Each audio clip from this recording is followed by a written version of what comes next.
Students, today we are gathered here to learn about the CPR, which is known as the cardiopulmonary resuscitation, है ना। तो cardio means what, जो आपके heart में जो muscles होते हैं, कार्डियक मसल्स आपने पढ़ रखे होंगे, है ना।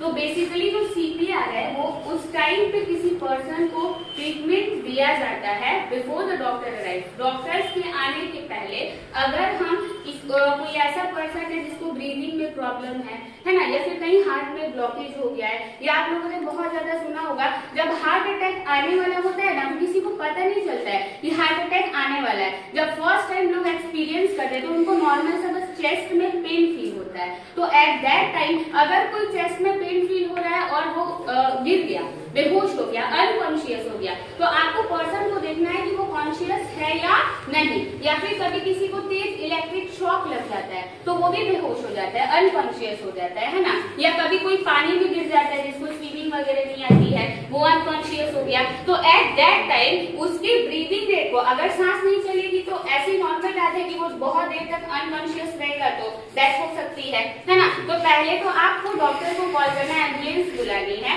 तो एम्बुलेंस के आने तक आपको वेट नहीं करना है। बचपन में आप लोगों ने फर्स्ट एड पढ़ रखा है ना, कि डॉक्टर्स के आने के पहले हम ट्रीटमेंट देते उसको फर्स्ट एड बोलते हैं। तो ये एक तरीके का आप फर्स्ट एड समझ लो, जो डॉक्टर के आने के पहले हम क्या कर सकते हैं, हमको कुछ भी पता नहीं है ना, कि एट दैट टाइम सर्टेन हम क्या करें। तो उस टाइम पे हम उसको सीपीआर दे करके उसकी लाइफ को बचा सकते हैं। तो आपको सीपीआर देने में करना क्या है, आपको अपना हैंड ऐसे लेना है, लेफ्ट हैंड, उसके ऊपर अपना राइट हैंड को रखना है, प्लेस करना है। उसके बाद दोनों चेस्ट के बीच में इस तरीके से फिंगर को रखना है और लगभग 2 इंच तक उसको पुश करना है, दबाना है ना। और जैसे ही आप दबाओगे 2 इंच अंदर जाना चाहिए। 30 टाइम्स अगर आप लगातार करते हो, वैसे आप 50 टाइम्स तक भी कर सकते हो। तो वो करने से क्या होता है ना, वहां पे उसका जो हार्ट के अंदर आपका लगा हुआ नोड्स वगैरह, उसके अंदर पल्स जनरेट होता है ना। और वो पल्स जनरेट होने से उसका ब्रीदिंग जो है वो इनहेंस होता है और सांसें अच्छे तरीके से चलने लगती